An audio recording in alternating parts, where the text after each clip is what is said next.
Hi everyone! Adopt Me canceled an update in Winterfest called Fury Mode. Here's everything you need to know. In Winterfest Week 5, Adopt Me was going to add a hardcore mode to Frostclaw's Revenge, but they decided to cancel this. In this update, you would get a choice of what mode you would be when you start the game, Fury Mode or Standard Mode. If you clicked Fury Mode and Santa wouldn't regenerate health, you won't be able to get power-ups, and the game would be a lot harder. You might be thinking, how do I know all this? Jesse from the Adopt Me team actually revealed it in their live stream. Here's everything he said. There's a thing I teased for Frostclaw, right? I said there was going to be interesting updates to it every single week.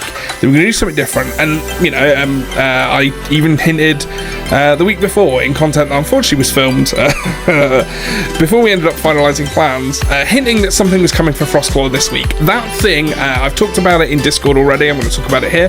That thing was called Fury Mode. So the idea was that by now players would have, a certain level of player would have gotten really, really good at Frostclaw, which we've seen. We're seeing people hit the max score all the time. So we wanted to add an optional difficulty mode where you could effectively select Fury Mode, and then the game would be harder. This wouldn't come with any additional rewards. It wouldn't lock players out necessarily.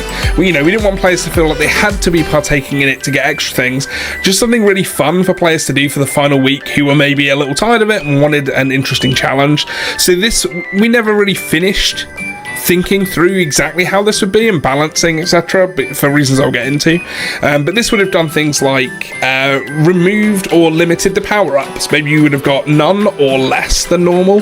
It would have removed the health up regeneration between stages. So Santa wouldn't regain health, you wouldn't regain health unless you picked it in a power-up if we added power-ups, and potentially added more enemies or made them attack more frequently. So this would have been genuinely really difficult, and we thought would have been really fun for players to spend a week playing with, just to see if anyone could conquer it. Where we got to with development on Winter, which was, a huge project with a lot of people, we got to a point we knew we needed to reduce it somehow.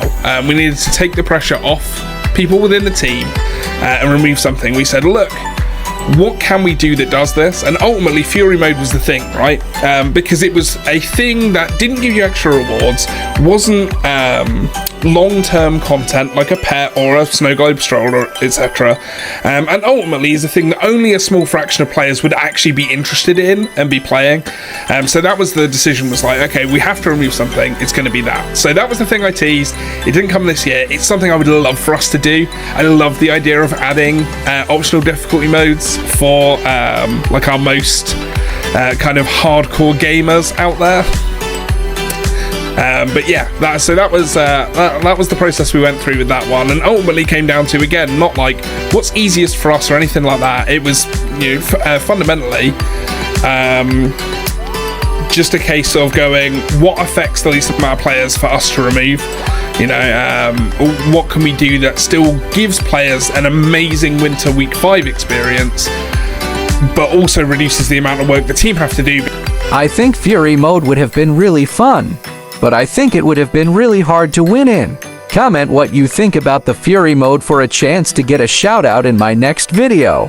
And congratulations to Ilaria Gaetano who got today's shout out.